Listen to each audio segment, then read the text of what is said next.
Please stand for the Pledge of Allegiance. Ready? Begin. I pledge allegiance to the flag of the United States of America and to the republic for which it stands, one nation, under God, indivisible, with liberty and justice for all. Thank you so much. If we can now please have a roll call.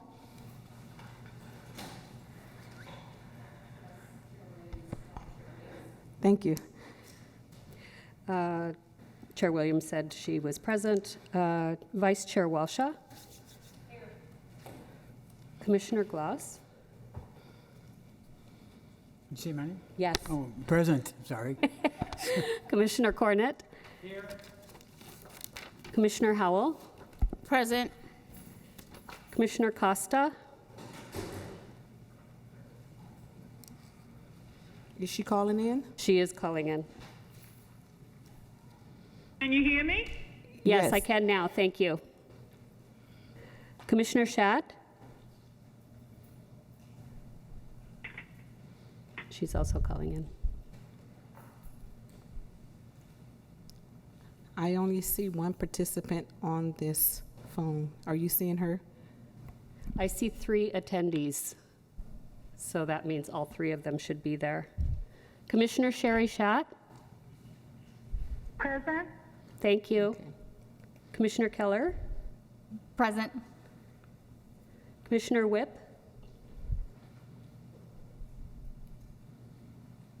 He's remote. Commissioner Whip.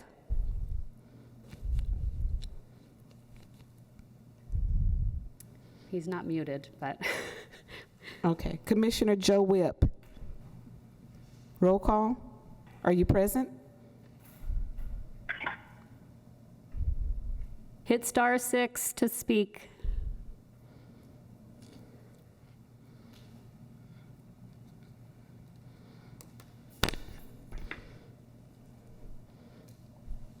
Are you able to see that he's there? I'm going to assume, hopefully we'll hear Okay, from him so we'll later. move. Commissioner Lewis. Sheila Lewis. Thank you. And Commissioner Webster is absent. Thank you so much. So it looks like we have a quorum this evening. So we're going to move to, well, first of all, I would like to welcome our newest members of the Housing Commissioner. We have Commissioner Ashley Keller. We have Commissioner Sherry Shaw, who's on the phone, and we have Commissioner Sheila Lewis. And we're going to hear a little bit more from you later on in the meeting, towards the end of the meeting, but we'd just like to welcome you to the Housing Commission. We have not gone through orientation yet. We will get some orientation for you guys. Just wanted to kind of give you an opportunity to sit in on a meeting and make sure that this is a good fit for you, and then we'll get together and get some orientation for you. On your mics here, just hit mic on when you want to speak, and when you're not speaking, hit mic off, okay? Thank you so much, and we appreciate you willing to give service to the City of Oceanside Housing Commission. Come on, everybody, let's give them. And so now we're going to move for the approval of the minutes of the May 26, 2020 regular meeting. I will entertain a motion for the approval of those minutes. Okay, so it has been properly motioned by Vice Chair Walshaw. Do we have a second? I'll second. It has been motioned and second by Commissioner Natasha Howe. All in favor of approval of the minutes, please indicate by saying aye. Aye. Any abstentions? Any opposed? Minutes, motion carried. Thank you so much. So next on the agenda is to hear from our City Council liaison, Ms. Esther Sanchez. She's not here today.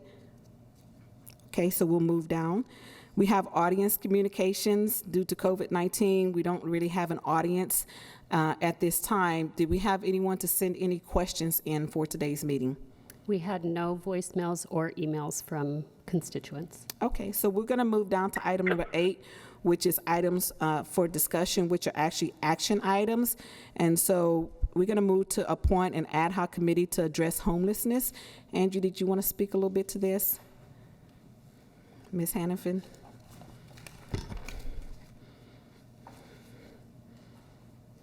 Thank you, Chair Williams and members of the Commission. Just as a refresher, there previously was an ad hoc committee to address homelessness, and at the last meeting, or I believe it was a couple meetings ago, the commission decided to put on the next agenda to appoint an ad hoc committee. The previous committee worked for the 6-month term, and I believe the intent was for the committee to come back with a final report, and that did not happen. The purpose of an ad hoc committee is a short-term type of a review or a committee, and it's ad hoc committees are comprised of members of this commission. And the city council policy directs that the term of an ad hoc commission is 6 months. Thank you, Chair. Is there any other information you'd like me to provide? We're going to move to, with the agenda item, which is to appoint an ad hoc committee to address homelessness here within the city of Oceanside. First, we'll see how many people would like to be a part of that. No more than 4 commissioners. And I do understand that you're not going to allow anybody from any outside agencies to participate on this ad hoc committee? That's correct, Chair Williams. The City Council policy directs that it is, the ad hoc committee is to be made of members of this commission. Okay, so we're gonna move to be able to have 4 members to address homelessness within the city of Oceanside. Terry? Earlier today, I was speaking with Commissioner Costa, and she said in case she can't be heard, she wants to be part of the committee as she was last time. Okay. So now we're looking for 3 members, and once we put together the members, then we'll look at a chairperson to be able to be over that. Do we have anyone else who would like to sit? Commissioner Carnett? Did you put my name in? Yes, Commissioner Costa, we have your name in. This is Commissioner Williams. We do Good, have your name on the okay. list. Okay, Commissioner Howell? Okay, and Vice Chair Walshaw. So at this time, I'd like to make I guess we can have an alternate. Would anyone like to be an alternate on here in the event that someone is not able to be a part of the commission? Okay, so we're going to move now to approve these appointments for the ad hoc committee to address homelessness within the city of Oceanside, and I will entertain a motion for Commissioner Eileen Costa, Commissioner Larry Cornett, Commissioner Natasha Howell, and Vice Chair Linda Walshaw to be a part of this commission. I entertain the motion. I'm entertaining. We have a first, a second? Okay. So it's been properly motioned by Vice Chair Walshaw. It's been properly seconded by Commissioner Larry Cornett. All in favor, please indicate by saying aye. Aye. Any objections? Any abstentions? Motion carried. Now the tough part. Who would like to chair it?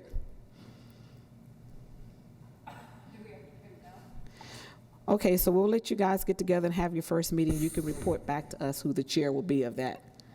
Okay? And we do Yes, have... hello. My name is Commissioner Joe Whip. Okay. You put my name in. Oh, well, Commissioner Whip, we have already closed out that process. We've already selected the 4 commissioners. Perhaps there'll be another committee that you can work on, but that one has already been closed out. Sorry. Okay, thank you. Thank you. And you'll actually be working with City of Oceanside Hot Team, and we do have some members here, and you'll be hearing from them a little later on. Commissioner Williams, do we need to make a motion that we'll put that? Was that a directive, or do we need to make a motion that the committee will meet and then come back with a recommendation of a chair? You can make well, the committee is going to meet and you guys just let me know when you're going to meet, and then we're going to put it on the agenda. Perfect. For you to come and give us an update, and at that time, you could tell us who the chair is. That's what I was looking for. Okay. So we're going to move down to item B, approval of the Housing Commission work plan. Everyone should have received this in your packet to approve the Housing Commission work plan. This Housing Commission work plan is for fiscal year 2020 to year 2022. Everyone had an opportunity to take a look at it. Does anyone have any questions about the work plan, how it's structured? It pretty much lays out the duties of the Housing Commission and the different activities and events that we are oversee.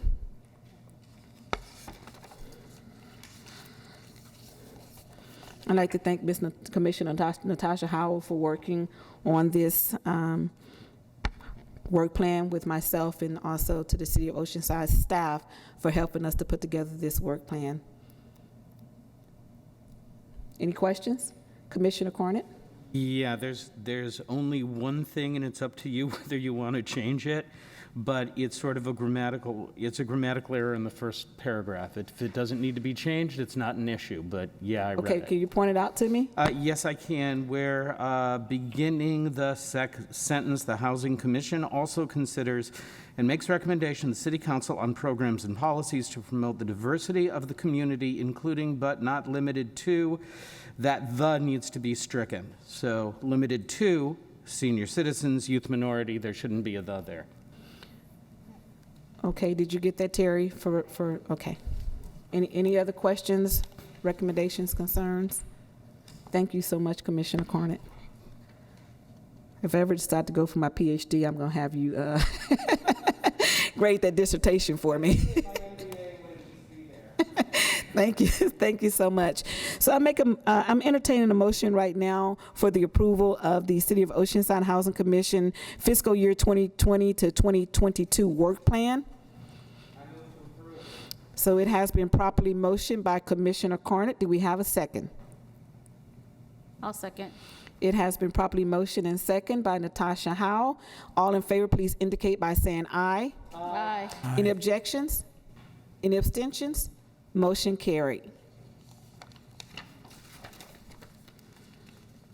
So next agenda item that we actually have, which is items that are up for discussion, and this is information only. Is Cecilia? Okay, she's in here. Cecilia, we're going to have the 2020 through 2025 consolidated plan, and we're going to have Cecilia Brandon, the management analyst from Oceanside, to give us an update.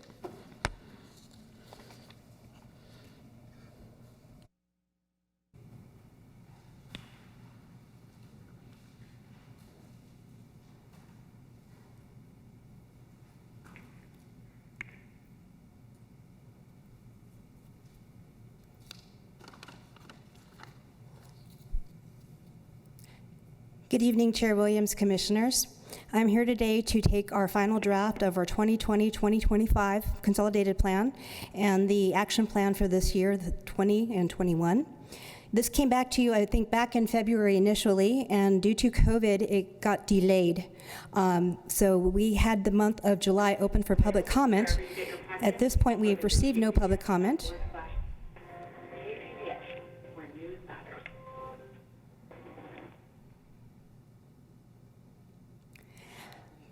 Okay, and so I'm just going to kind of go over again what the plan is. So basically, the draft plan has been on the city's website since mid-June for review, and our comment period ends actually this week. The plan will be presented at the first meeting to City Council in August. It is due by statute to the federal government by August 15th.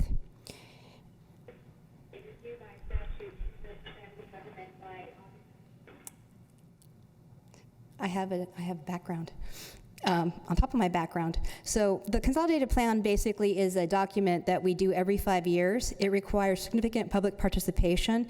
We went in front of various bodies, including the Housing Commission, community outreach groups, and just wherever we could. We received a lot of comments. Sorry, it's a little distracting. And it's required to attend to national and local objectives.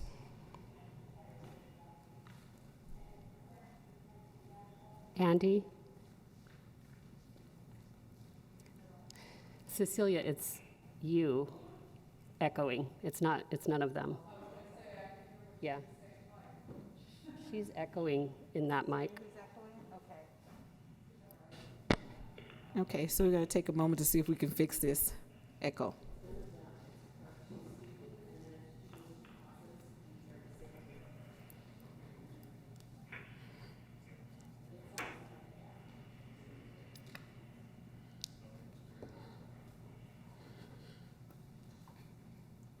Commissioners who are at home, if you have your television on watching KOCT, can you please mute your television? We're getting feedback in here.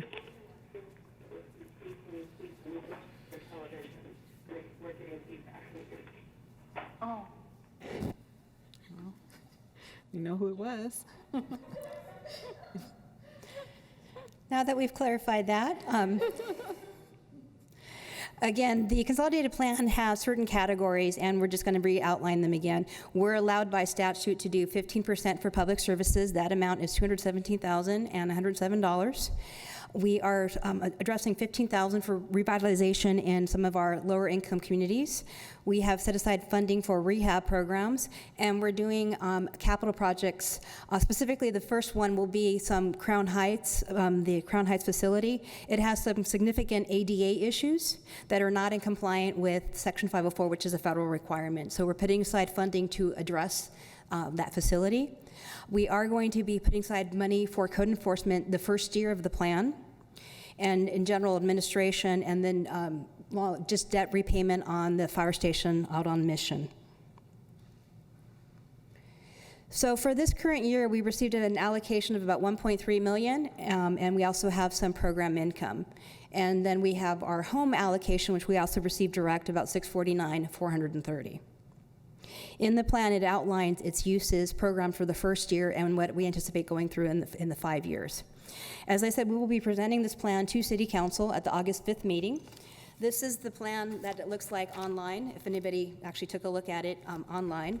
And basically, it just, again, addresses what the needs are, housing market analysis, what the strategic plan is, and then what we're planning on doing in the upcoming year. As I mentioned earlier, we have received no comments at this point in time. I'm available for questions. Thank you so much. We're entertaining questions right now. Does anyone have any questions? So I have a couple questions for you.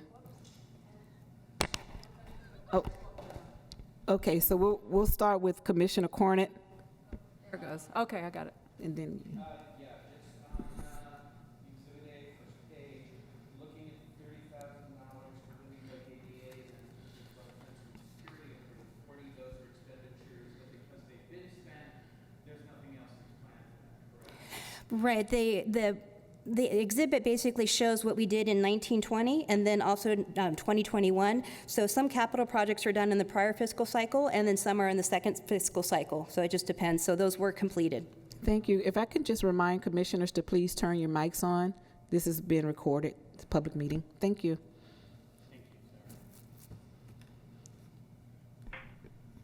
Good. Was that your question? Okay, thank you. Commissioner, question. Vice Chair Walshaw. Hi, Cecilia. Hi. My question is, I haven't looked at the plan in depth. I've looked at it a little bit. But do we know what percentage of Oceanside's population are seniors?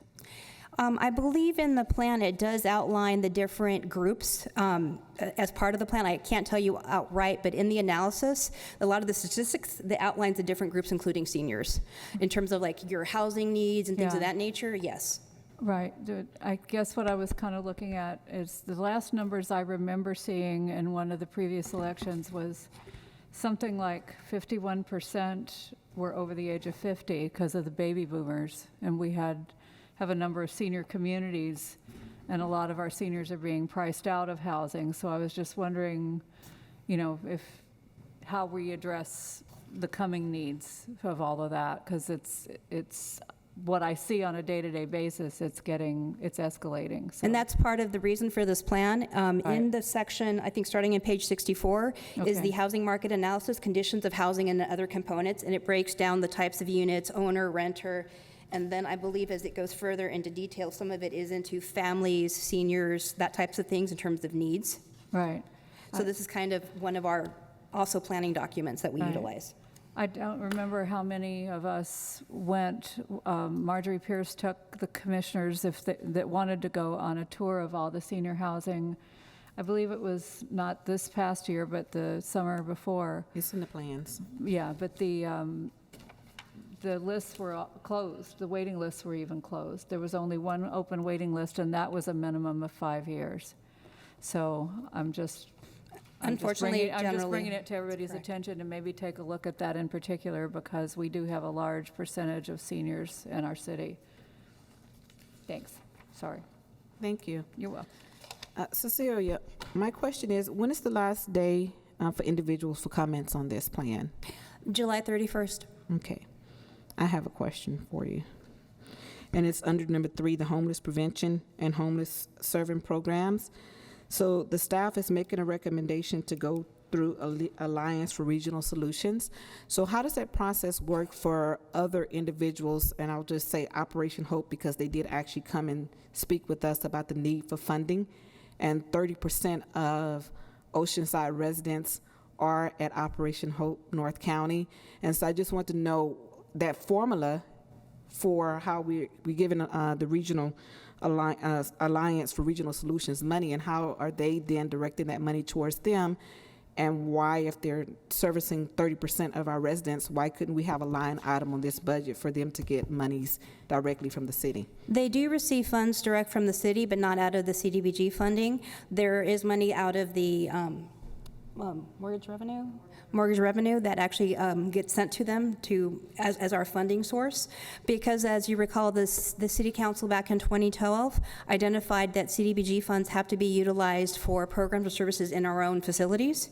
And those are not run out of our own facilities, so they do not meet our criteria. But we understand the importance of that, and so there is other funding that offsets CDBG.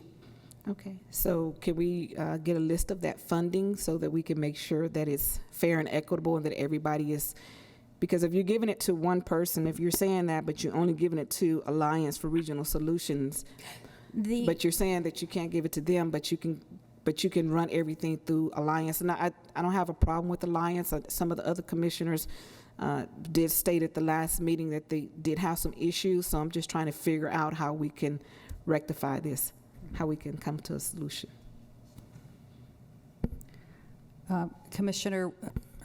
Chair Williams and members of the commission, perhaps I can address a little bit of that. Some of the history is that we have funded the Alliance for Regional Solutions annually, and this year we are budgeted for $76,650. Is that what it is? I believe so. Ballpark, yes. So what that does is that funds several things. Number one, it funds the 3 different shelters not located in Oceanside. Operation Hope, La Posada, and Haven House receive funds from that pot of money that we send in, as well as it provides funding for the Winter Shelter Network, which are basically the churches that host homeless folks during the winter season. So it's not a direct grant to specific shelters. Okay. Hopefully that was helpful. We're going to revisit again. Okay. Commissioner Costa, Commissioner Whip, Commissioner Sharp, do y'all have any comments at this time? Hello? Your voice got a little garbled after you asked me I couldn't hear the second half of the question. Would you like to have any Tell you comments? what, let me turn the television on and ask it again, because I'm having trouble. The mic isn't that great. So say it again. Do you I have just any want to know comments if about the y'all have consolidated my name work in. plan? I'm on the phone.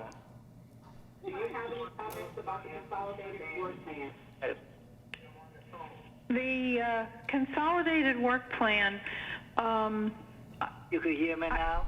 yes, well, I turned the phone off, I muted the television because of the feedback, so I'm on the phone only.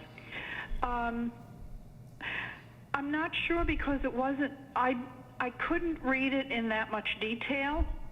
Yeah. And so when I was there for the last meeting, not the meeting before, a lot of the money that was being allocated by one of the groups, And I questioned that, and so did other people, and that was supposed to be looked into. I don't know whether that question was answered or not. Okay, so Angie from Hannaford from staff, City of Oceanside staff, just gave a report on that housing and how that money is distributed and how much money that they actually receive. So we may actually have to come back to this at a later date to discuss more in detail. But a report was just given on what you're asking about.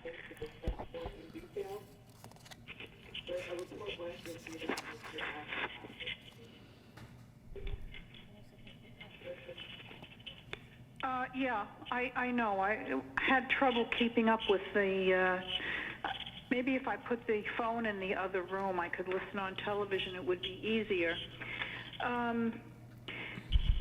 The question I have is, when I was trying to get housing for the homeless, it seemed like all of the housing was gone, and yet the amount of money that's being given for the housing seems to be considerable. And what I had wondered was, does anybody check up on people who have had the money long term? Do they still need it? Number one. Is there is the money evenly distributed among the different groups? Because the different groups serve different members of the population, and some of the groupings were not able to get any housing because they were excluded from any of the benefits. So the inequality was a problem. There were groups of people that I simply couldn't get housing for at all, and others seemed to get it easier. Okay, thank you. Would you or Angie like to address this? I think I can respond a little bit as it relates to the consolidated plan and the action plan.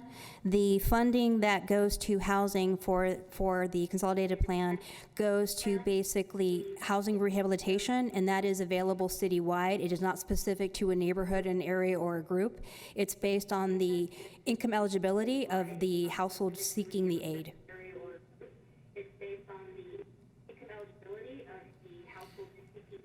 Commissioner Costa, we can hear the background from the television. Can you mute the phone?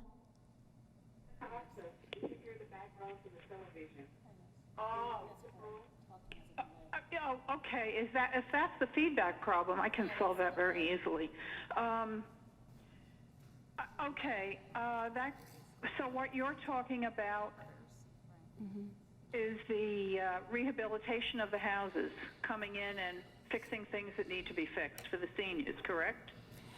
Both seniors and families and individuals. It's citywide. It's just income-based, as I said. It's not specific to a group or a category except for income. Well, that's different from my concern. So that's fine with me. What you said was fine with me. Okay, so for the status of housing for Oceanside, how many people would you say, how long is the wait list and how many people on that wait list? For the mobile home improvement improvement program grant, that wait list, I would say, is probably about 3 to 4 years. For housing rehabilitation loans, there is no wait list. We are processing them. We have been trying to push interest in that program, but since the Great Recession, it has been very challenging. People have not wanted loans, they want grants. Section 8. Section 8. Chair Williams, the waiting list is we have about 5,000 households on the waiting list right now. Some of them do not live in Oceanside. I don't know the breakdown. In the past, it's been about 25% don't live in Oceanside on the waiting list. That represents, we have called in everyone who has applied through 2013. So. And so 5,000 is about a 5-year wait list to get housing in Oceanside? 6 to 7 years approximately. However, as a reminder, and I think I might have brought this up before, we have a lot of special purpose vouchers. So some of those folks get served sooner because HUD has dedicated vouchers to specific populations, including veterans, families that are involved with the child welfare services, as well as disabled persons. So it's not just a first come, first serve. There's categories of vouchers where some people do get served faster, including some persons who are homeless. Thank you. That's important for the community to know. Thank you so much for that. Do we have any other questions and concerns right now for the consolidated? Okay, Commissioner Keller? You were talking about loans. What is the interest rate that you were trying to push for those loans? Initially, the interest rate was at 3%. At the most recent loan closing that we had, we have an advisory review board for rehab, and they pointed out that the interest rate currently at market was 2.5. So to be under market rate, we dropped it down to 2%. So we keep an eye on market rate and try to be half a point to a point below it. Commissioner Cornett? And what are the terms of that loan as far as amount of time to pay? What usually does the city give? Those kind of questions. The amount of assistance is dependent on, for number one, equity in the property. The loan is secured against the property. And then the amount of repayment and the amount of assistance is dependent on how much they can afford in terms of taking on debt and then repay. It is a loan repayment, so we negotiate with the homeowner as to what improvements they want, how much they can pay back. The loan is deferred until it's paid off. It has interest. The interest, if they remain in the home after 15 years, then the remaining balance of the interest is forgiven. Do we have any other questions at this time? So for our listening and our viewing audience, if they would like to have any comments and if they have any concerns about this consolidated plan, the draft that we're reviewing right now, they can go to the City of Oceanside under Housing to make any comments by July 31st. Correct. They can reach me by phone at 760-435-3385 or by my email, which is C, B as in boy, A-R-A-N, D as in David, I-A-R-A-N at oceansideca.org. Thank you so much. This is just for information only, so we don't have to move for a vote. Thank you so much for your time.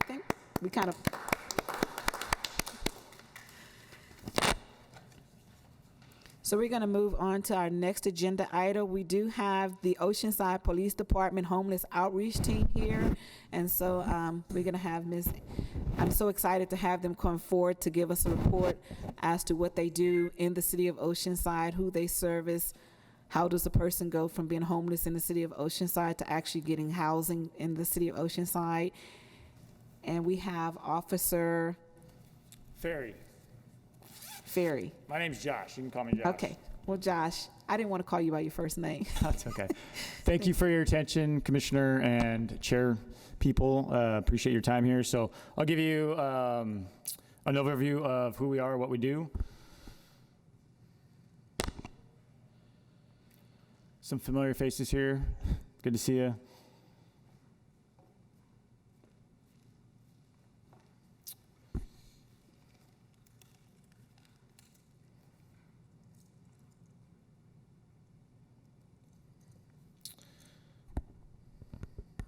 Nope. That's the wrong one.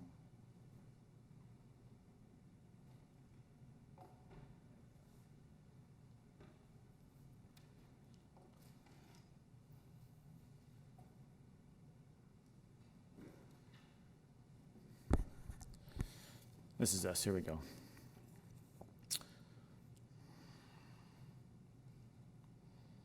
So who we are, like I said, my name's Josh. I'm a police officer, and I'm currently assigned to our homeless outreach team. I've been with the unit since its inception 5 years ago. So I had a lot of hands-on as to how our team looks today.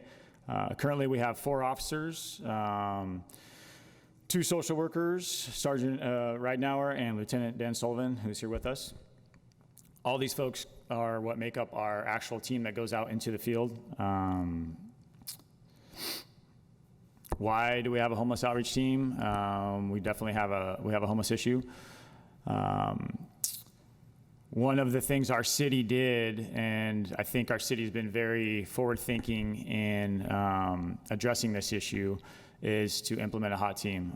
This was something that was actually developed in late 2014. I was appointed in November of 2014. And it's the most frequent complaint to our police department and to most other police departments and jurisdictions within our county. Not just our county, but also in the state. So we needed to address this issue, and so we implemented a homeless outreach team. If you were to do a CAD search and search the words homeless or transient, 2011, it would show that we had 1,500 calls for service for homeless or transient. If you jump forward to 2014, we had 2,700 calls. 2017, over 5,000, and 2019, over 11,000 calls. So part of the jump here is that we are also documenting things differently as a police department.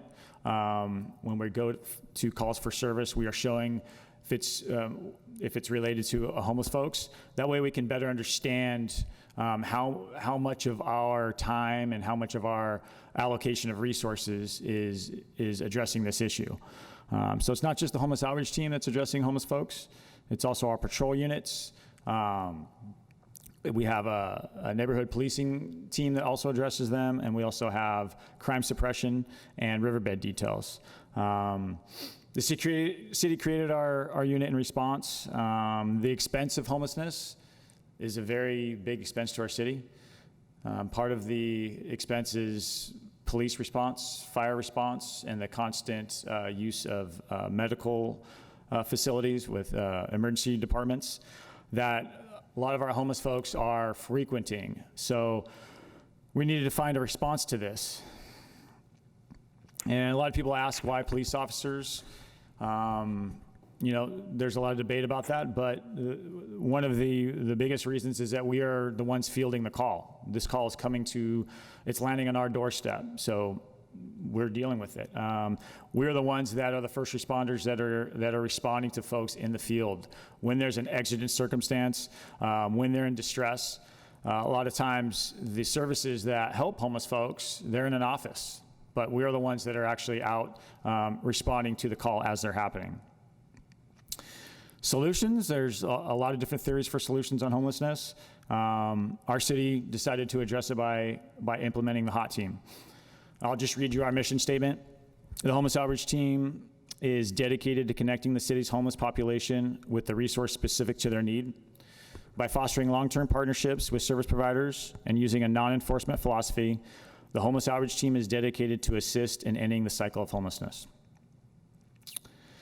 So in developing this unit, we were given a lot of leeway by our police department to kind of figure this out and determine what the best way to address our homeless issue, which was great. So we decided we really needed to find out who the stakeholders were and who were the folks that were already in this business and dealing with the homeless issue. So we networked and we wanted to collaborate. And in that, this is a list of several entities that we partner with. The Oceanside Housing Authority, Brother Benno's, Interfaith, GMV, Health and Human Services, Social Security, County Records, Mental Health Systems, Exodus, IHOT, North Star Act, North County Mental Health, Bread of Life, La Posada, Alliance for Regional Solutions, which we just talked about, our shelter network, Interfaith, 211, YMCA, the VA, Mariposa Clubhouse, Vista Community Clinic, Tri-City Community Hospital, McAllister, Whole Person Wellness, Operation Hope, Alpha Project, and HHSA is in there twice for some reason. Anyway, so this isn't our complete list, but this is folks that we collaborate with frequently. So in laying the groundwork for this unit, we did a lot of research. We talked to a lot of different cities, and we visited other homeless outreach teams, and most of our training was with San Diego Police Department that already had a unit that was in place and that had been functioning for 15 years. And in visiting them, we realized we really liked their outlook and the way that they were dealing with their issue. their issue, their approach is a non-enforcement approach. So, as police officers, we kind of understood the fact that us trying to offer help and having the other side of also doing enforcement could be contradictory and might inhibit building rapport with some of our clients. So we thought the non-enforcement approach would best suit our unit. Our city already has enforcement units, so we didn't want to kind of double duty this in addressing this issue. So in laying the groundwork, building those partnerships, we wanted to figure out what the best practices were. We wanted to establish office hours. We felt it was important to have a central location where our clients could come and find us, talk to us. A lot of times when we're in the field, building rapport can be difficult, and a lot of times in engaging a client, it takes several times. It takes several visits. It takes several contacts. So sometimes there's privacy issues in the field. People don't want to talk to police officers. So we wanted to have an office that was readily available that people could come under their own will and talk to us about issues. We also have a more intimate setting there where there's more privacy. So we have office hours typically when we're not in a pandemic. So currently they're on hiatus. We wanted to establish social workers that were attached to our unit that actually went out into the field with us, which we've done. We established access to the coordinated entry system, which is a collaboration of a bunch of different resources in San Diego that address homelessness. Being a part of CES lets us discuss clients with these different resources so we can better serve our client, to see what resources they've already accessed, talk about the case management that might already be happening. We wanted to establish a vehicle that was functional for this unit. In doing so, we shopped several vehicles, and we really liked what San Diego had, which is they have huge vans. We wanted to make our vehicle noticeable to our homeless clients in a way that said, hey, this is a homeless outreach team. It's not a police vehicle. So it's very identifiable. It's like a big billboard. It's a white vehicle, and it has a space to transport our clients if they need transportation for specific reasons. It has a space to transport property, and it also has a space to take social workers out into the field with us. So it's kind of like a mobile office. So as I mentioned, our unit decided that the non-enforcement model would best suit our city. We established that there is no homeless emergency. Emergencies are for police and fire. Homeless issues can take a lot of time to unfold some of the issues and what the best remedy might be. Typically, figuring something out immediately is just a Band-Aid. So we really want to have some longevity in helping our homeless clients. So in our day-to-day, we screen our clients. Typically our clients fall into different categories. They might be elderly, they might have mental health issues, addiction issues, disability, and a lot of times those issues overlap.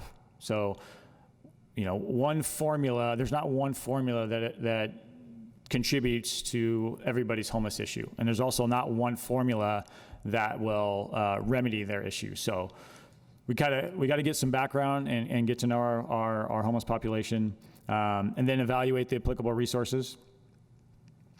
Try to get people connected to a resource, service connected. And then we really want to make sure that our clients, we empower them and try to instill a solution-focused approach, which is having them have some type of they have some say in what happens with their future. So they're involved in the decisions that are made. Some of the current and past projects we've been involved in, right now, currently, we're dealing with this COVID-19 like everybody else. We have had county-funded specific shelters where we've addressed our vulnerable population, which is deemed to be 65 and older. and have, if they're 55 and older, if they've got some disabling condition. And I think we've been really successful at addressing that population and being able to fulfill the county-funded emergency shelters that have been available. We wanted to, and we did, develop a resource pamphlet. So every one of our contacts, if we don't do a further action, we at least provide someone with a resource pamphlet that has all the available resources in North County that folks can access. In regionalizing, we realize that our homeless population sometimes moves from city to city, so we wanted to talk to other homeless outreach teams, other police departments. We wanted to stay connected and see what their issues are and how they're addressing their issues, and also be able to discuss some of the same clients we might have. Funding, natural disasters. We've been involved in addressing operational plans for our homeless population during floods and during our fires. The point-in-time count, I don't know if anybody is familiar with, but the Regional Task Force on the Homeless participates in the point-in-time count every year. So upon being appointed to this unit, we realized that a point-in-time count wasn't as accurate as it could be. And we thought it could be much more accurate if officers were involved. We are aware of encampments, we're aware of locations where homeless folks are that more than likely volunteers wouldn't be. And we thought having a more accurate count would enable us to address our homeless issue more efficiently. We've been involved in giving presentations like this to several different entities, civilian groups, other police departments, schools. We've been very involved in trying to have people understand what it is that we do and why we do it. We talked about our van. We've also had volunteers attached to our unit, mostly with our office hours, training and the public, letting them know what we do, and also training our police officers. In training our police officers, officers are trained to do police officer things. Their toolbox has to do with laws, and it has to do with things that are attributed to calls that are exigent. Our calls a lot of times aren't an exigent call. They might be a call that officers go to over and over again. So their toolbox isn't quite the same as what ours is. In developing this unit, with all the collaborations I discussed earlier, we've been able to address our clients' basic needs, and in addressing that, some of the entities we use would be Brother Benno's, Bread of Life, Interfaith. We've also been able to address mental health issues. Some of our partners there, Exodus, Whole Person Wellness, Mental Health Systems, Turning Point, and our PERT team, and also address and figure out what shelters are in the area that we could use. And then also addiction. So getting all these resources takes a lot of time. Developing those relationships takes time, and that's something that our HOT team has been able to do.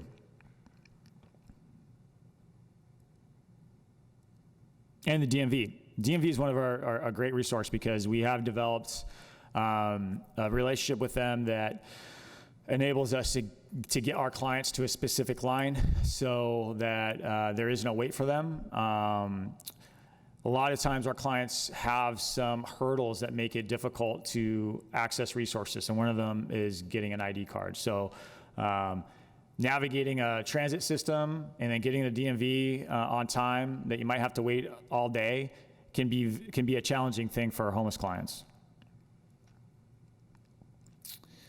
So our goal is to end the cycle of homelessness. And in doing that, housing is one of the tools to end the cycle of homelessness. But as I mentioned before, there's not one remedy for everybody. So sometimes the smallest thing can help people get back on track, detox, basic needs, getting into recovery, addressing mental health issues.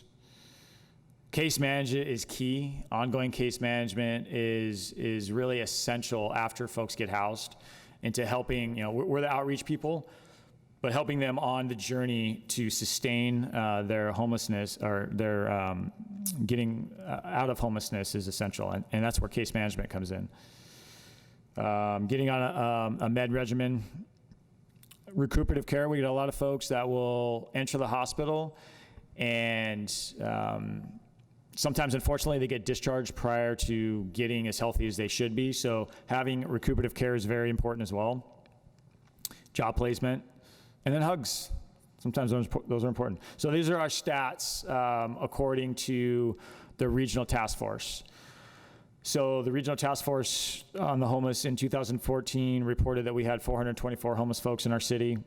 2015, we had a slight drop, 420, and then we come into effect here. So 2016, our numbers went dramatically up.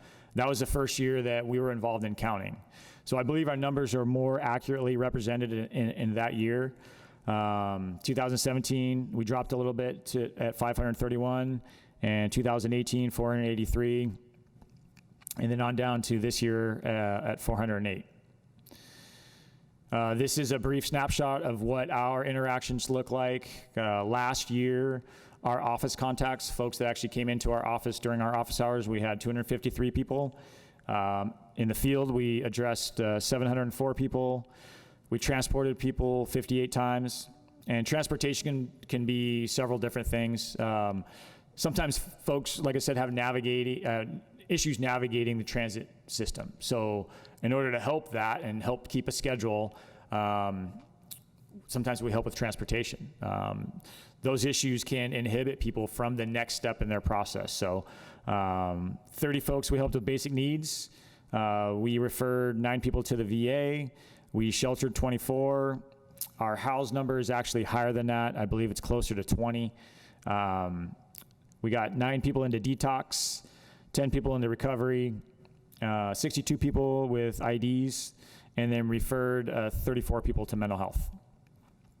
That's a lot of information. I know I talk pretty fast, but hopefully we covered it all. If there's any questions, I'm open to any questions. Thank you so much, Officer Ferry. Do we have any questions right now? Okay, Commissioner Lewis? First of all, I applaud you all for the hard work you guys do every day, and it's an honor for me to be here. This is my first time here. But my question is, what if they're not willing to take the help? I've been on both sides of the fence. Mm-hmm. And yes, I'm a recovering addict. And so that's my question. What if they're not willing to take the help, and you guys are so willingly to do this? Mm-hmm. So it's voluntary. With us, it's a non-enforcement. Our unit is a non-enforcement unit. And in recovery and addiction, it takes several interactions until somebody might engage. So with us, a lot of times we got to build the rapport. We have to build trust. And typically that doesn't happen in the first time we talk to somebody. So if they're not willing, that's okay. We understand that. And we really believe in revisiting clients. So if we get somebody that tells us, hey, I'm not interested at this point in time, at this point in my journey, that's fine. We don't write them off. We might revisit them in a month, and then go from there and see what kind of engagement they might have then. And I might add that, we are officers, and so officer safety and those types of things are always paramount, but we also have social workers that are attached to our unit that are out in the field. And it's a great benefit because after we do build that rapport and after we make sure things are safe, they can engage. And sometimes people are more apt to engage with our social workers than us, which is fine, whatever works. But just because somebody's not willing to engage or they don't want to, that's okay. We try to definitely revisit that person at a later date. Thank you. Sure. Thank you, Commissioner Cornett. Thank you. I appreciate it. First of all, excellent presentation. Thank you. Appreciate it. It looks like the numbers of our homeless have not jumped. We've gone from maybe 400 to 600 and then back to 400 is what it looked like. Mm-hmm. My concern is that we went from 1,000 calls to 11,000 calls. So that's a 90% jump. Mm-hmm. Are we keeping track of who's calling? Are we getting names of people? Are they repeat callers? Are they calling for the same issue? Unfortunately, when we look at Facebook, we see people who create trouble as opposed to solve problems. I just want to make sure that if there are people who are abusing the system, not from those who are homeless and need help, from those who are calling and creating issues that may not exist, that we also have something by which we can deal with that as well, because I think that would help you. If I can go back to the 90, go back down from 90%, it would certainly help in taking calls. Well, so I mentioned earlier in that the way we document some of our calls for service will be that we'll also attach whether or not it was homeless related. So some of that we are generating as far as those calls for service. So maybe the earlier number in 2011 wasn't as accurate as it could have been. So that representation now I think is more of an accurate, but what you're bringing up is a good point. There are laws for people that abuse 911, and if people abuse 911, we address it.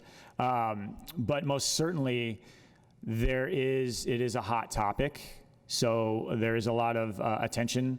And so there are also folks that do repeat calls and find other ways of calling. And,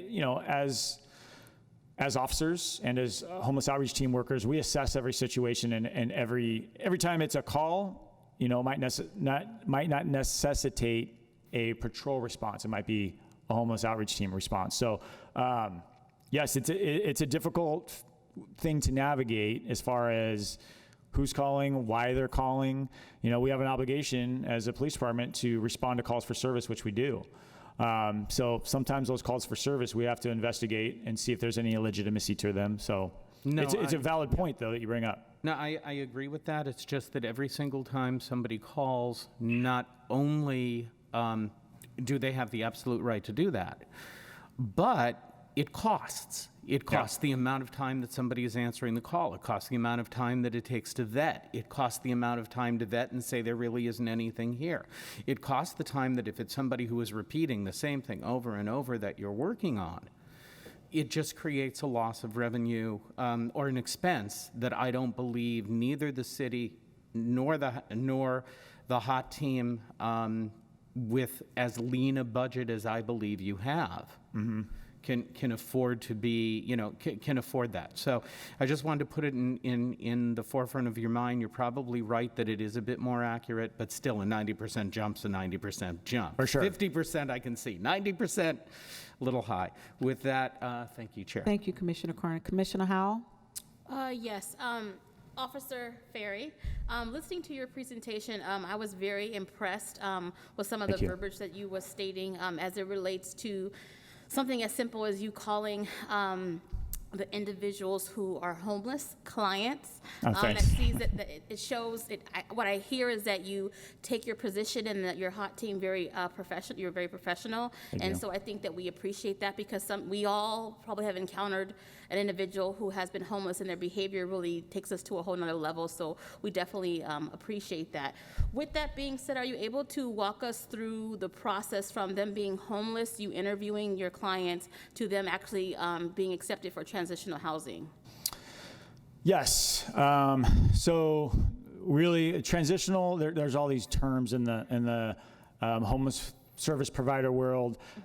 Transitional housing is really that transition from not necessarily homelessness. It might be in danger of homelessness to a more sustainable state. So bridge housing is really where someone comes from off the street, and then a client would then be, if we've built a rapport and we've figured out kind of what their goal is and what our plan to try to achieve that goal, whether it be mental health, addressing mental health issues or addiction issues or whatever it might be, and to establish the fact that this is a vetted homeless client. We get folks that are essentially a flash in the pan.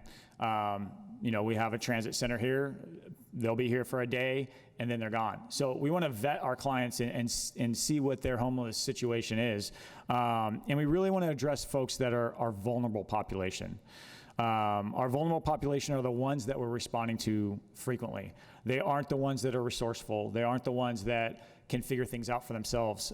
They've got issues, whatever they may be, that are keeping them in the state that they're in. So our vulnerable ones are the ones we want to really address. So that's been a goal of our unit. And so bridge housing has really been an asset in that when we've addressed those issues and we have a plan, we've got a permanent housing plan, the next step is bridge, because what we want to do is we don't want them to fall through the cracks. We don't want them to take steps backward.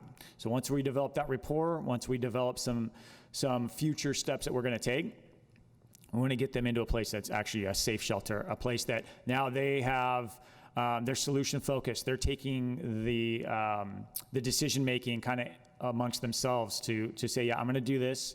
And so that then can take a couple months. Getting into permanent housing a lot of times takes a lot of different entities working together. It takes the housing authority, it takes us, it takes case management, it takes social workers. There's documents that need to be collected. Sometimes there's addiction issues that need to be addressed. There's a lot of different moving parts. So in doing that, it takes time. And then essentially getting permanently housed takes finding available units. And the client has empowerment in this also. They get to decide whether or not they want to live in the units that are available. So it takes some shopping. So it's not a super streamlined process. It takes a lot of collaboration, which thankfully our housing authority, we work pretty well together. So that's generally kind of a journey of how it looks. Some clients, they might have been homeless and vulnerable for several years, and then there's that light switch that goes off and everything, the stars align, everything falls in place. They have all their documents. They know what issues need to be addressed, and they start addressing them, or they know what help needs to take place, who they need to incorporate in their lives to get to the next step. Sometimes it's essentially diversion. It's getting family back involved in the picture. That's a great tool that we use, and it's also really being a great asset for a lot of folks that have been disconnected for several different reasons.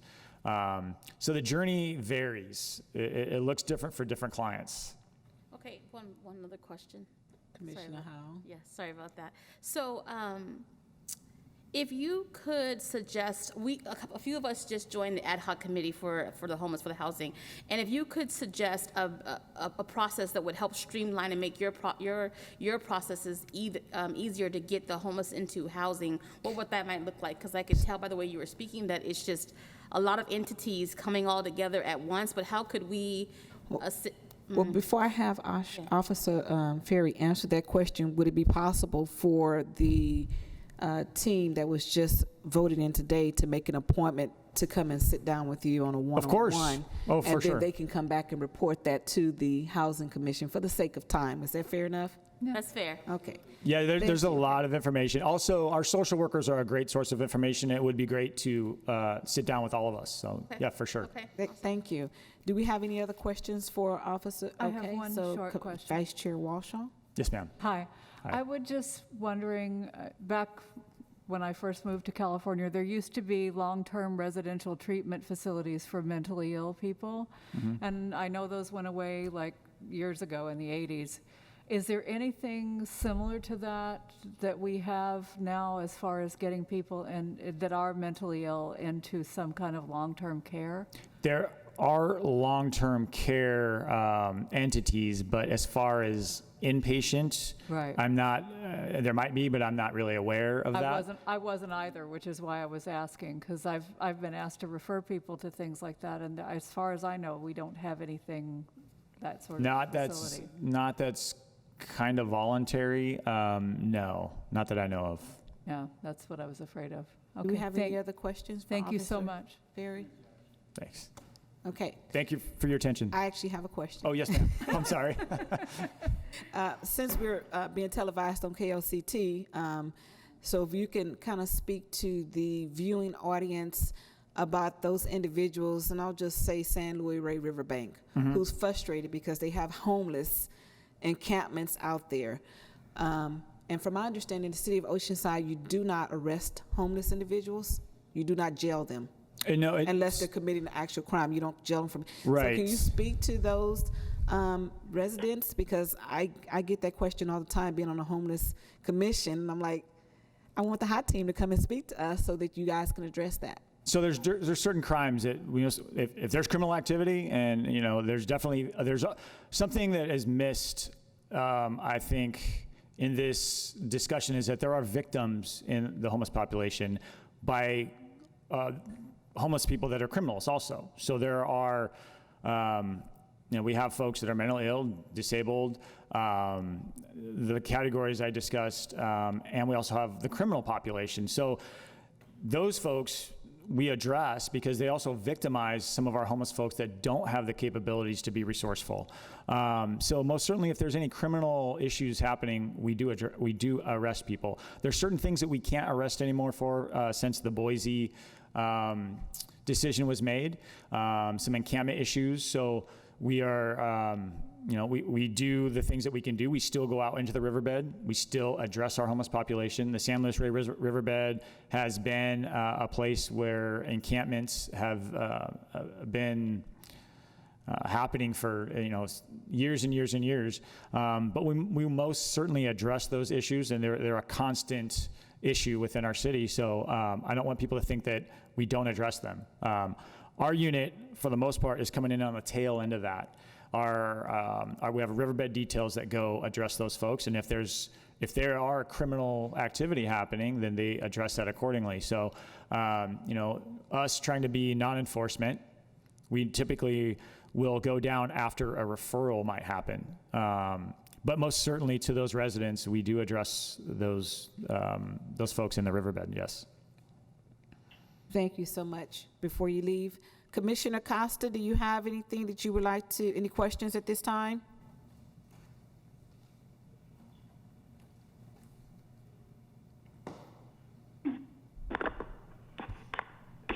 Yes. Officer Ferry, how is the case management going? Do you have people that are able to go out and talk to the homeless that are newly housed and need help with living situations? I'm sorry, folks that are newly housed? And need help with their living situations. Yes, so our housing authority has 2 social workers now that are attached that deal with our clients that we have been able to get permanent housing for. So they are addressing some of the issues that they might have as far as their new living situation. There is some sometimes getting assimilated to living inside and living in a way that folks haven't lived for a long time. So our housing authority social workers do address that issue. Thank you. Commissioner Joe Whipp, do you have any questions at this time? Okay, thank you, Officer Ferry. Thank you. So we want to thank the Oceanside Hot Team for coming out and giving a wonderful presentation. Like I said, I knew that this was going to be televised on KOCT, so I was really pushing for you to come out here so that the community can actually see the good work that the city of Oceanside is doing. I think that we're being a little bit more proactive than other police departments in other cities. And so at this time, as a commission, we'd like to say thank you for the work that you're doing. I know that it's Lieutenant Sullivan, correct, is here. Thank you so much for the work that you're doing. Thank you. At this time, we're going to move to our next agenda item. We're going to have a report, a housing administrator's report from Ms. Angie Hannafin. Oh, I'm sorry. We're going to have an update on actions and programs addressing homelessness. Salvador Roman. Oh, Sal, come on.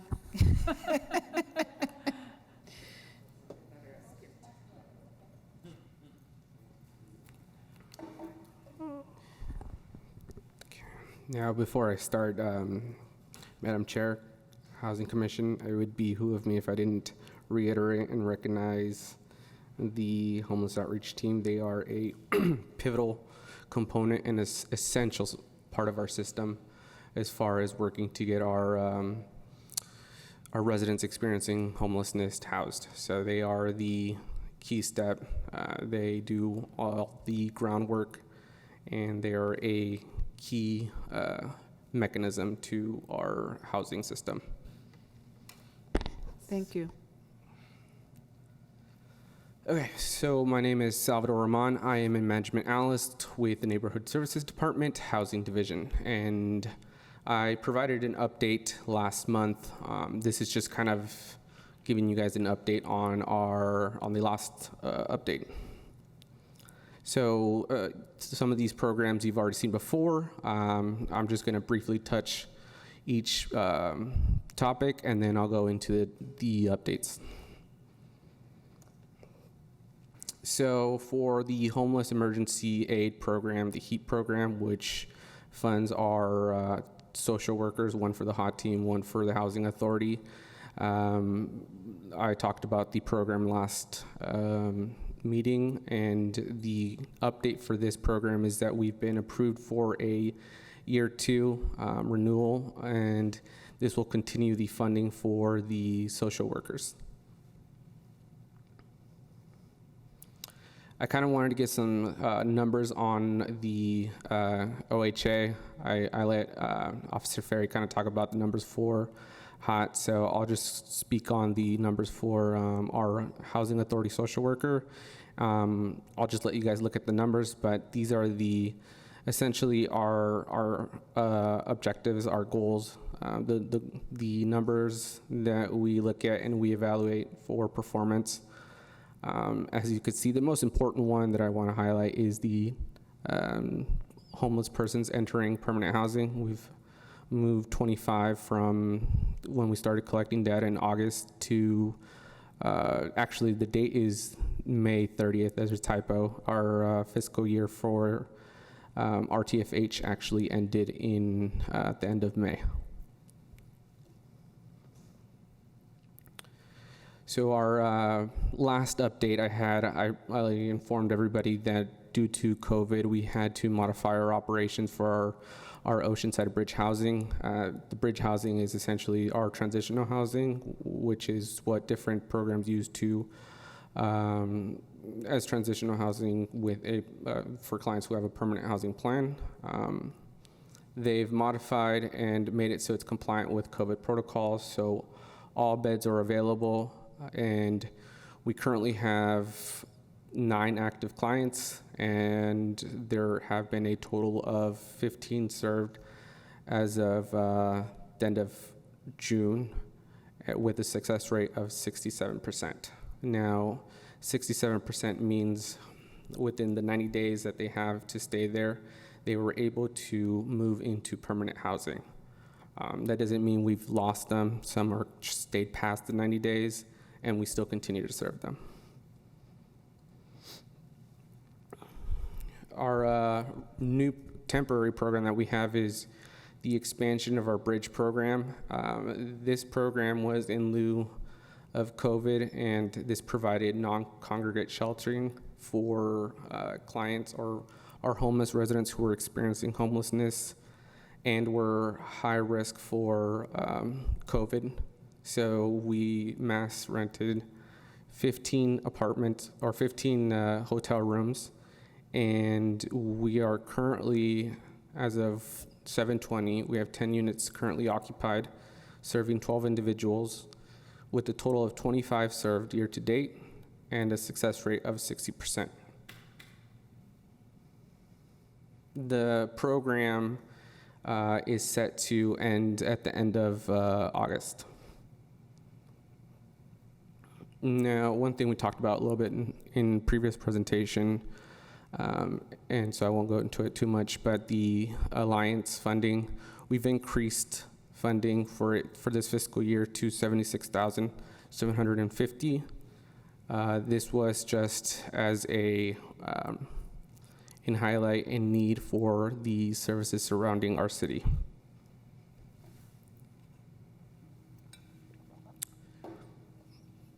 So a lot of what we talk about, and I mentioned this in our previous program, but I think it's important to highlight again, is that we have, and I'll start with a disclosure that no matter how many vouchers we allocate for our residents experiencing homelessness. Unfortunately, due to the demand, it's going to be very difficult to meet that demand, and we will always be more likely in short supply. So like Ms. Hannafin said, we have special dedicated preference vouchers for different referral mechanisms that all have a preference for our homeless population, but they vary by the population. Some serve veterans, some serve families through child welfare services. Some directly come through our homeless outreach team, who have been a valuable partner, and many of them come through the main gate. Many of them come, waited their time, or we've given them special preference through our mainstream voucher. Angie, if I miss anything here, let me know. So one of the biggest highlights that we have for this update is our sobering service contract. Last update, I let you guys know that the contract was still pending. We had a shortfall of about $100,000. So the update since then is the contract was approved by council on June 17th. The PSA was signed and executed for July 1st. The county supplemented the funds that we were in shortfall, and they will supplement the funds for the next 3 years. And the projected start date is September 1st.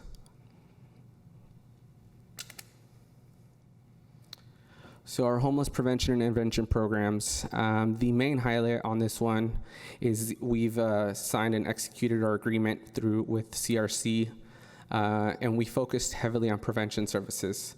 We've gotten a lot of calls recently due to residents of Oceanside falling into risk of homelessness due to COVID displacement or losing their job because of COVID. So we have partnered with CRC and are ready to provide services for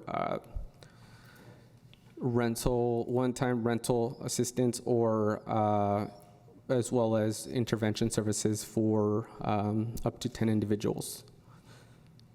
I mentioned this in the last update, but I'll reiterate that we were able to successfully assist 24 individuals, or 24 homeless Oceanside residents, and provide direct deposit assistance or any financial assistance that assisted and facilitated the move to permanent housing.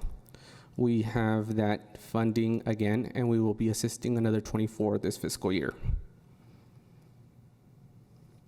One thing to note about these funds and the need for it this year is that because of the new law that people can't be denied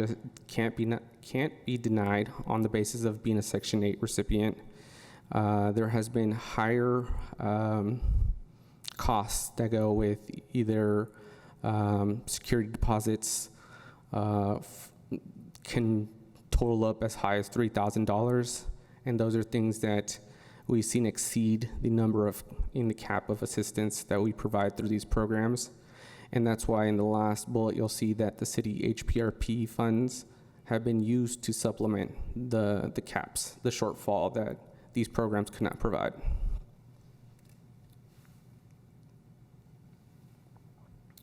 And I've also updated the list to include CRC, and I'm working on updating to include the sobering service information once it's available. And that's the end of my presentation, and I'd be happy to answer any questions. Thank you so much. Sal, I do have a couple questions for you. Can you go back to your Bridge Motel program?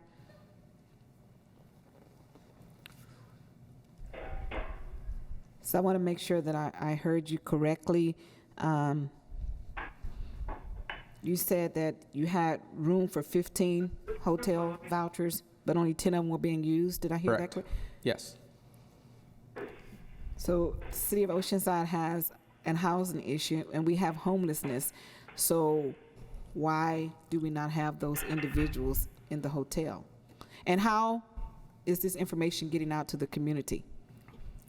So our referral mechanism actually is our homeless outreach team. They are the ones that are out in the field, and if they see someone who they deem at risk, they refer them to us, and then we do the proper screening, make sure they're a fit.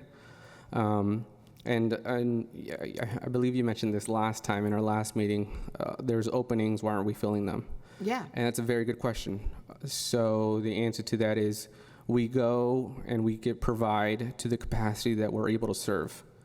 Unfortunately, I think one thing that Josh did a great presentation, but one thing that he failed to mention is that the clients that they work with, the people that they serve, are some of the hardest and most difficult populations that you can work with. This job is not for everybody, and there are limited services that go along with.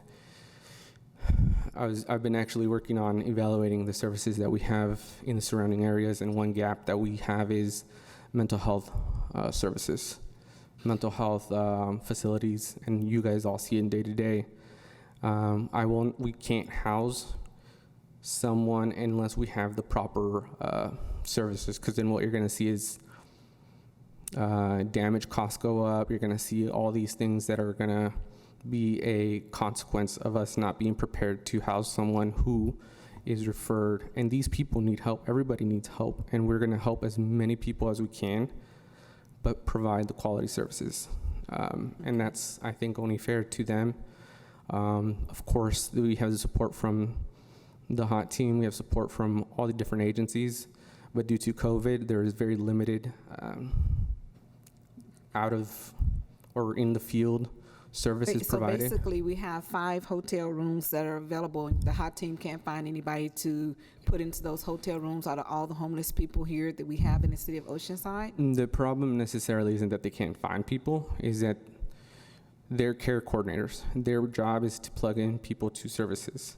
Unfortunately, we can't find a mental health agency that can support them. Maybe I need to be worded. So out of all the people that are homeless within the city of Oceanside, and we just had a report from the HOT team, we had a report from you, we don't have 5 families that could fit this need to have housing. Is that what you're saying? No, I'm not. So let me address the question by saying our numbers will fluctuate. They'll go up and down. Today, or when I got that capture, it was 10.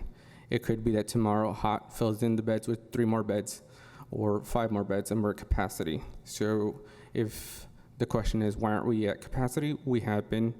We can and we should, but of course we are limited to the services that go with transitional housing. But to answer your question, for the most part, we are at capacity of what we can serve. It's just a matter of being able to attach the service to housing, because we're housing first, but not housing only. Okay, and my next question is about the VASH vouchers, which are the vouchers for the veterans, and you said that there are 100 VASH vouchers out there, and that you have to wait for the VA to refer to you. Do you have a contact at the VA? Or do you sit back and wait for them to refer, or do you contact them and say, do you have anybody to refer? We have these vouchers. We have this housing available for our veterans. So we have multiple contacts, and I think Andrew will address part of the question, but our social workers are the experts in connecting them. I personally do not, but I can tell you that they know of contacts, and I'll have Angie add anything to that. Thank you, Chair Williams and members of the commission. Our staff at the Housing Authority has a monthly meeting, phone call with the VA. And so they're aware that we have the vouchers available, and we are consistently asking for referrals. One thing I can tell you about VASH is that it's up to the local VA to set the criteria on who they will refer. And they have a very high bar on who they will refer. I must admit I don't understand it at times, but we are up to, we have 39 VASH vouchers available right now. That's how many we have as of the beginning of this month. Okay, thank you, because I just listened to Congressman Levin, and he was before Congress earlier this week, and this is one of the issues that he was addressing was the homelessness in his district. And so I'd like to know, I just wanted to get some additional information as to how we're able to serve the city of Oceanside, how we're able to serve, that community. And Chair Williams, just another note, some veterans don't qualify. You cannot have a dishonorable discharge. I believe that Congressman Levin was trying to pursue a change in the legislation to change that, so that there might be a broader number of veterans that we could serve with VASH. I'm not quite sure where that is, but I know that he was pursuing that. Yes, he took him to task at the meeting that I didn't have an opportunity to watch earlier this week. Thank you so much. Do we have any other questions at this time for Sal? We're going to start over here with Commissioner Keller, and we'll work our way around. Commissioner Keller, we're going to start right there. Hi, thank you for being here. So you talked about a couple of vouchers, and you talked about mental health participants or veterans. What are you doing for transitional age foster youth? So those who are right out of 18 and have no place to go.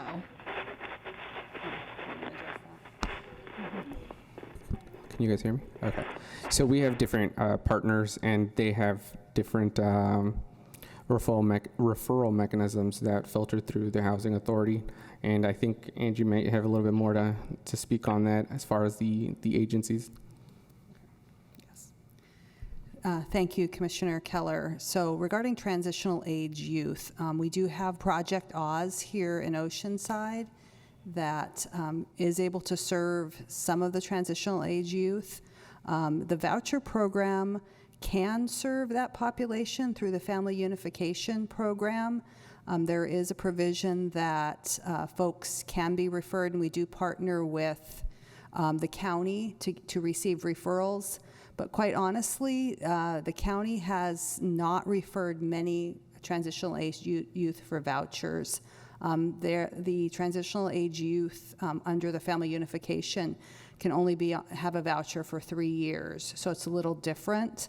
But it's been my impression that there is adequate services through the county, because we don't receive those referrals. They've only been referring families for those vouchers. So. Thank you. Vice Chair Walshaw. I just wanted to speak to what Angie just said about they don't always qualify, because I had a situation like that.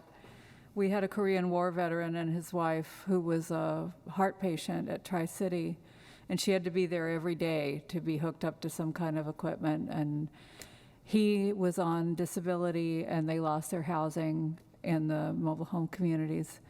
So I tried to refer them to the VA to get into the system so that they could get referred for a VASH voucher after talking to Marjorie and probably even to you. I don't remember now because it's been a while. But what ended up happening was apparently they kept going to the office that they were told they had to go to here locally. And they waited every day for 3 weeks before there was anyone actually in the office for them to speak to. And it was just, the office was there, but there was nobody in it. And I don't know whether they only come up here periodically from the county or how the VA does that. But so that took a while. And then when they did apply for the program, they were told that the way that they do the program is they look first at whether or not they qualify for the VA referral thing, which puts them into a program where they will pay first month's rent and security only on an apartment, but it has to be over $1,000 a month. And they couldn't afford $1,000 a month. So it ended up bouncing them out of the program anyway.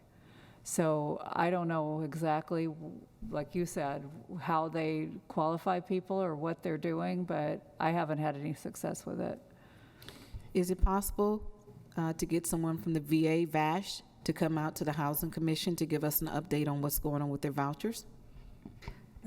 Chair Williams, we can certainly ask. And on another note, there have been times where I've received calls from veterans and we have brought up those particular persons on our monthly call at some point successful later on receiving a referral. So please do reach out to us if you have a specific veteran in mind. Our region has a very high bar, again, of who they will refer. They basically have to be the very most vulnerable. So exactly the criteria I don't have with me, but it doesn't apply to every veteran. And again, they cannot have a dishonorable discharge. But certainly I'll reach out to the VA regarding that request. Thank you. And when you say reach out to us, can you give the viewing audience a phone number? Who are they reaching out to? I guess I'll go ahead and just give the General Housing Authority number. I don't want to give my supervisor's direct number, but if you do have a veteran, please feel free to reach out to the Housing Authority and for the VASH program, and our number is 760-435-3360. We also have information on our website about VASH and the phone number and address to the VA. Our website is www.oceansideha.com, and you'll find information there on VASH and whom to contact at the VA for that referral. Thank you so much. Commissioner Howell. I think it's a great idea, as Chair Inez Williams was saying about having the VA come out, because it sounds like if you have this program and you're not getting any referrals, maybe their policies are creating a disparate impact that no one can even qualify for. So we definitely want to look into that. So we got to talk to them. Thank you for the suggestion. Yes. What I also wanted to question about was, you had mentioned about renters getting approved for the Section 8 voucher, and correct me if I'm wrong, them going out and trying to apply, and landlords increasing their security deposit?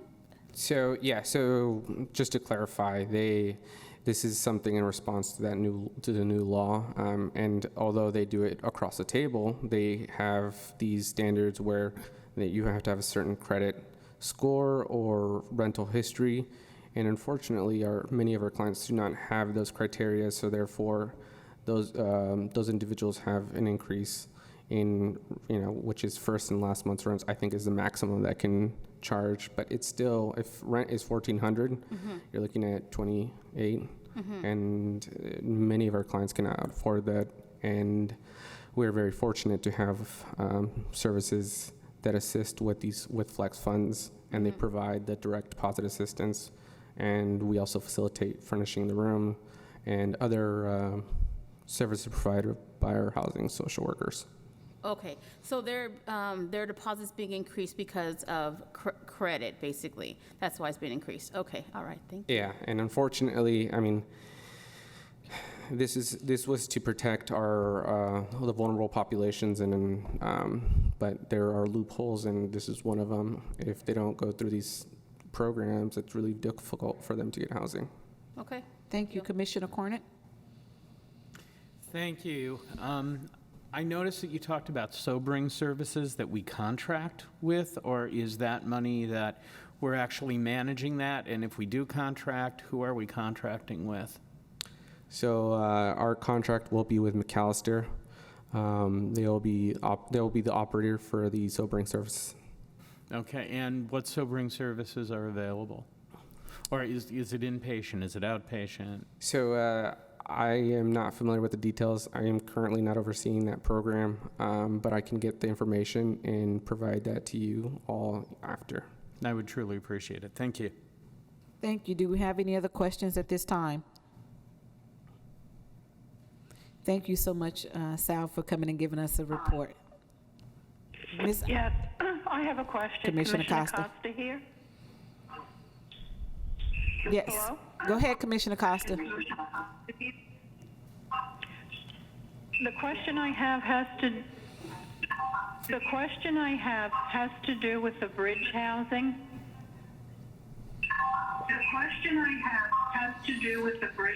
Can you turn your television down, Commissioner Costa? I have met many people who would qualify, but they fall short of your requirements for the bridge housing. And I wonder if there's a program to help them overcome some of the hurdles. because on the whole, there's, they would qualify. It's just 1 or 2 points that they fall short on. And if they had help, I know that they would be able to be part of the bridge program and be successful. Be able to be part of the bridge program and be successful. Be able to. Commissioner Costa, can you please turn your television down? Commissioner Costa, can you please turn your television down? Just to clarify the question, for the record, the question was, is the are health barriers to access the bridge bridge hotel rooms? Is that Bridge housing, can you go back to that slide that you did on bridge housing? So she wants to know if there are any other funding programs for individuals who do not qualify for bridge housing. There's different agencies that provide their own version of bridge housing, or they provide their own transitional housing, and they have their own set criterias. I know that the veterans have their own transitional housing. There's a lot of resources for them. Again, we've talked about the criterias and the high bars they have. But there's also transitional housing for our TAs, our transitional youth. There's also resources for transitional housing for our residents experiencing homelessness with severe mental illness, although that's very limited. We do that is a service that I know is provided through mental health systems, and that is a gateway to our POFA vouchers, which is our Project One for All vouchers, who are designated for our residents experiencing homelessness who are severely mentally ill. But there are different mechanisms. I wish there was enough for everybody, and unfortunately, we do fall short. So to end that question, yeah, we can definitely do more, and that is definitely a serious gap in services. Okay, thank you. Anybody have any other questions for Sal? Thank you so much for your time. And so now we're going to move to the next agenda item, Housing Administrator's Report by Angie Hannafin. So now we're going to move to the next agenda item. All right, I'm muting everybody. Thanks, Terry. Chair Williams and members of the commission, tonight I'd like to go over some information with you regarding some new funding that's come from the state. It is the result of Senate Bill 2, which was part of a 15-bill housing package that was to address the state's housing shortage and high housing costs. Senate Bill 2 provides a permanent source of funding for housing, and it's known as the Permanent Local Housing Allocation. This was brought to council already in June, on June 17th, and it was something that we had to put together rather quickly, and we were trying to make a decision, staff and management was trying to make a decision on what the funding would be used for. The source of the funding is a $75 fee on certain real estate transactions. The state legislation directs the State Department of Housing and Community Development to use 70% of the revenues collected beginning in calendar year 2019 to provide financial assistance to local governments for housing projects and programs to address unmet housing needs in local communities. The city of Oceanside was eligible for, over a 5-year period, $3,894,906. For the first year, the allocation is $649,151. As I mentioned, staff has already brought this before the council because it needed to be moved forward, and otherwise we would have brought it to the Housing Commission. These funds can be used for a variety of activities. They can be used to acquire and develop affordable housing. They can be used for down payment assistance programs. They can be used to assist persons who are at risk or experiencing homelessness. So a wide variety of areas. The funding required that the city submit a plan to the state and an application process. Although there is an application process, the city, as long as we meet the state's requirement, is eligible to receive these funds over the 5-year period. A plan was submitted to the state, and the plan at this point in time is to use all of the funds for operating expenses for an emergency shelter. I believe we talked a little bit about this at the last meeting, and so that's the plan that has been submitted to the state. With council approval, that plan can change.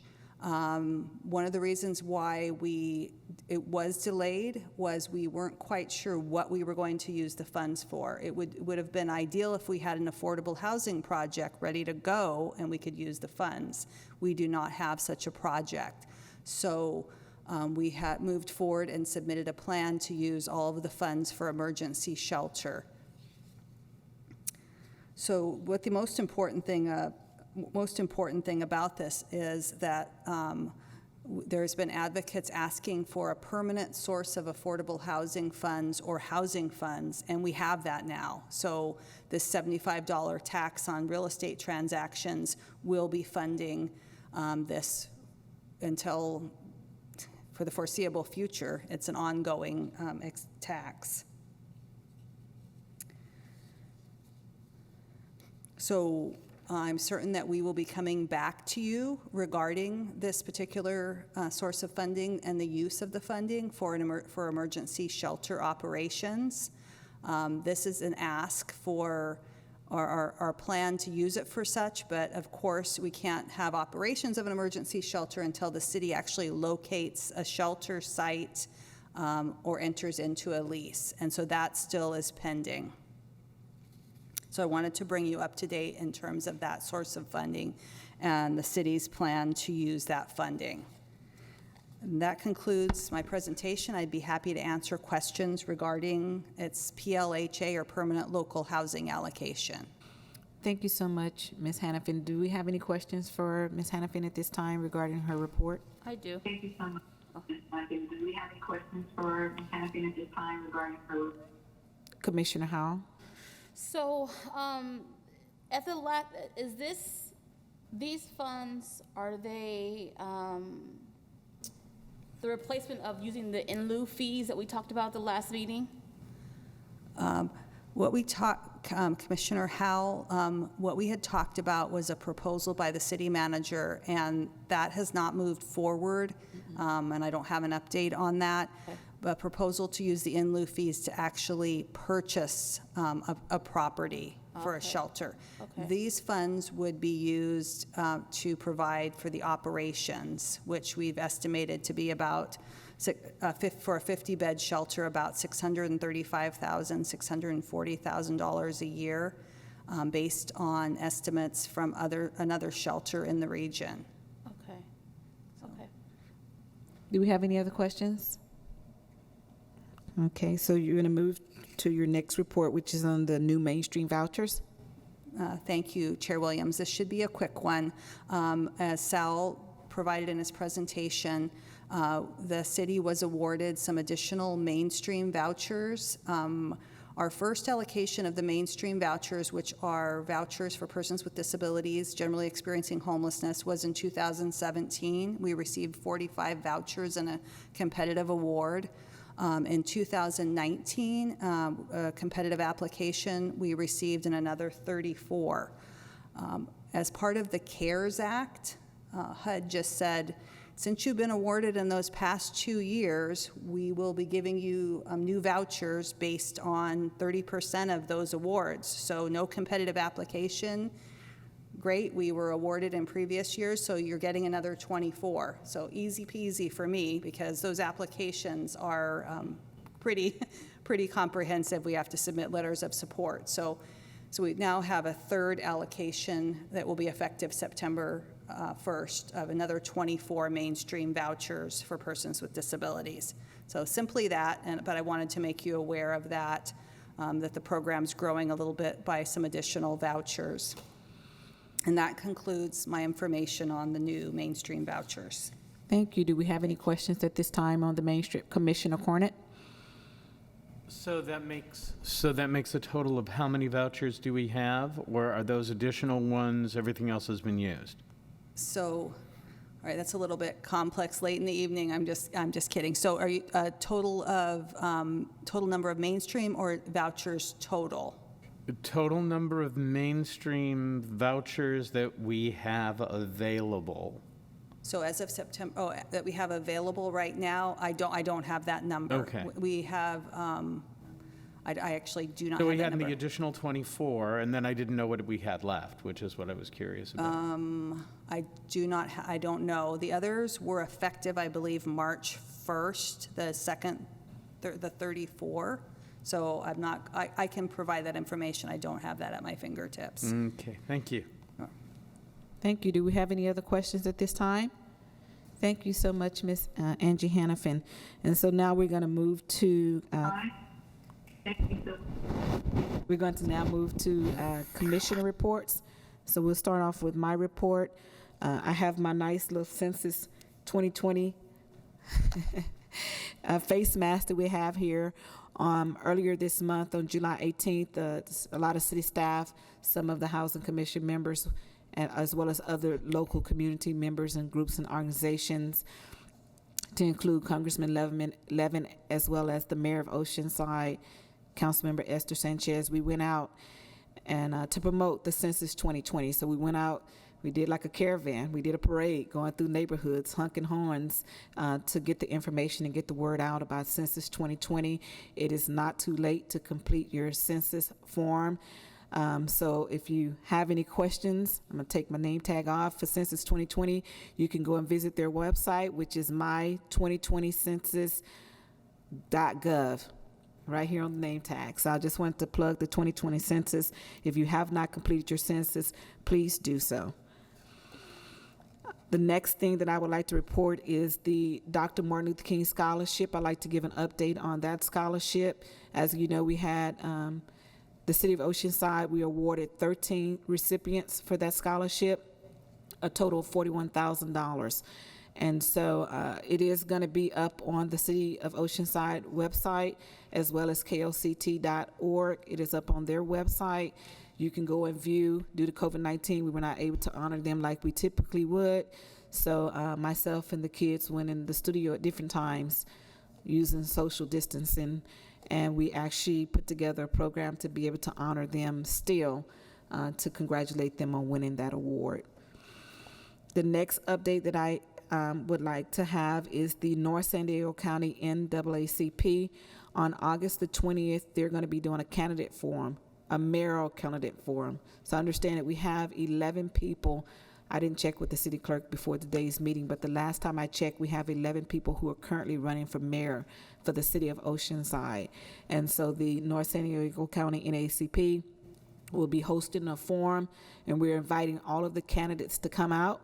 So this will be your opportunity for you to take a look and hopefully be able to select the next mayor for Oceanside. I believe it's wide open. So the current mayor is not going to be running again for the seat of mayor. And so that position is going to be wide open. If you would like an invite, send an email to nsdcnaacp@gmail.com. I'm military, so November, Sierra, Delta, Charlie, November, Alpha, Alpha, Charlie, Papa, @gmail.com. So if you would like an invite to that, it's going to be via Zoom. You'll actually be able to see the candidates, but the candidates won't be able to see you. So we're going to do a webinar. And as well, for those who don't have Zoom, we'll have a phone number where you can call in. And like I said, you'll be able to hear from the candidates who's running for mayor for the city of Oceanside. And last but not least, I'd like to once again welcome our new candidates. We are going to have an orientation for you, like I stated earlier. And as a part of that, eventually, once we get past COVID-19, I'm going to request for the city of Oceanside to be able to take us around on a tour so that you can actually see some of the housing, affordable housing communities here in Oceanside, and some of the affordable housing programs that we work on, such as Mission Cove, as La Mission. I mean, it's a lot of them here, so that's going to be the plan. And so I'll be getting with each of the new commissioners to be able to set that up with city staff for us to be able to do a proper orientation for you.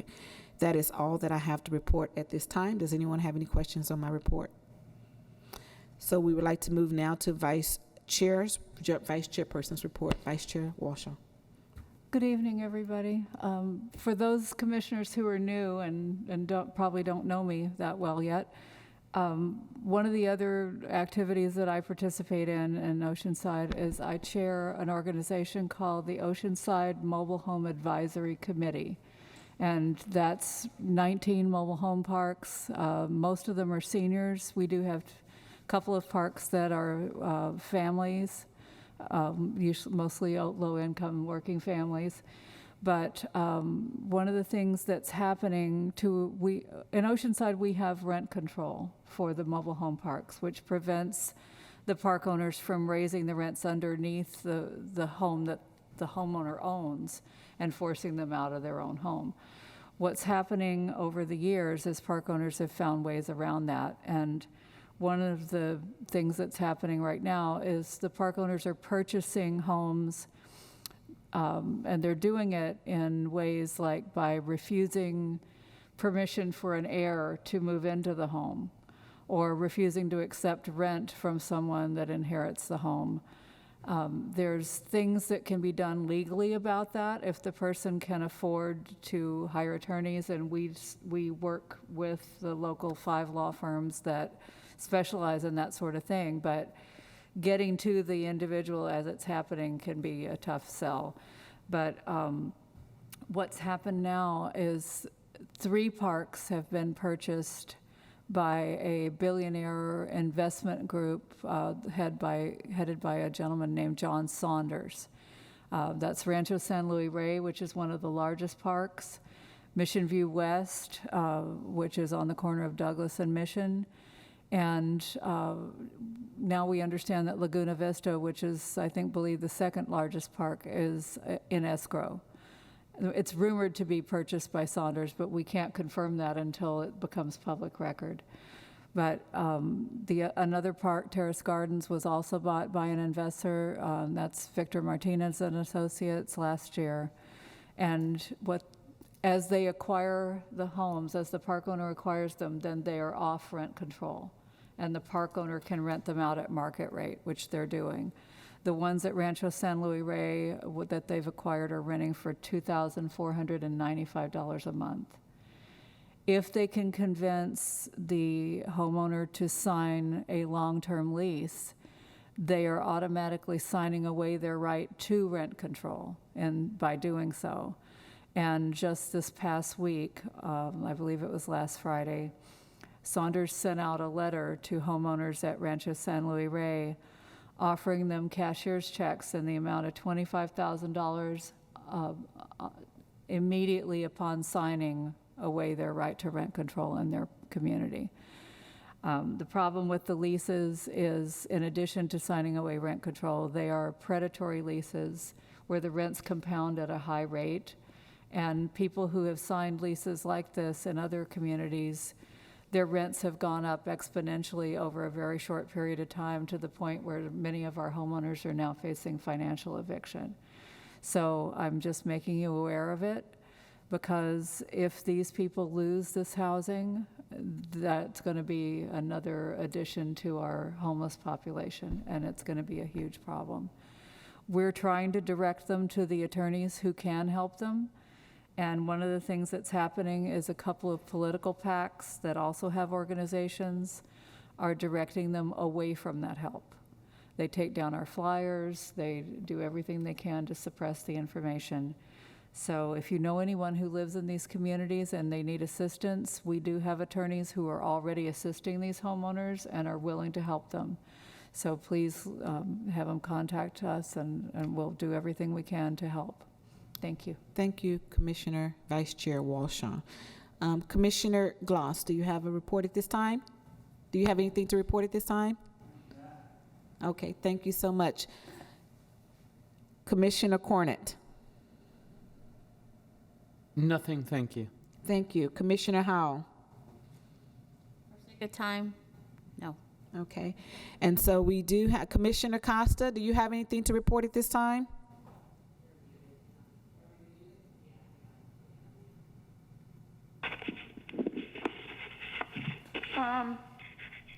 Yes.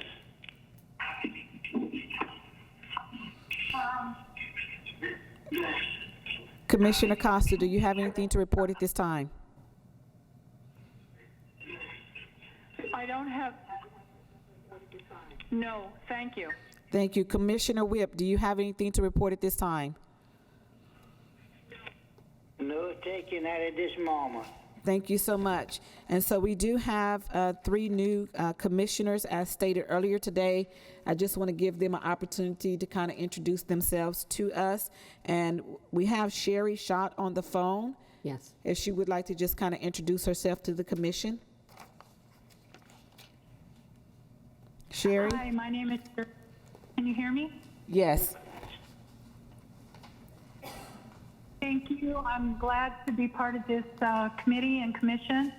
I work at Scripps Research. I'm a corporate specialist there, and I enjoyed the meeting today, and I look forward to participating. Thank you so much. At this time, Commissioner Keller. Hi, it's a pleasure being on this committee. I have worked for several different cities before. I currently work for the city of Vista and their senior center. I do their transportation program. We're definitely being affected with that. And so learning about Oceanside and their housing population and their homeless population has been very informative. Thank you. Welcome. And at this time, Commissioner Lewis. Thank you very much for the privilege of being here. I've been working on base for 18 years as a chief cook. That's not what I do. I serve the Marines. And like I said, it's an honor and a privilege to be here. Thank you very much. Thank you so much. We look forward to working with you on the commission. Thank you. So now we're going to set the agenda for the next Housing Commission meeting. The City of Oceanside Housing Commission traditionally meets every 4th Tuesday of the month. I have called a special meeting of the Housing Commission to August the 12th, 2020, and that meeting says 6:15 here, but I think we had decided on 6 o'clock. So we're going to change that to 6 o'clock. I'll correct it. We can make a correction there on the agenda. Yes. So we're going to adjourn this meeting to August 12th, 2020 at 6 o'clock p.m.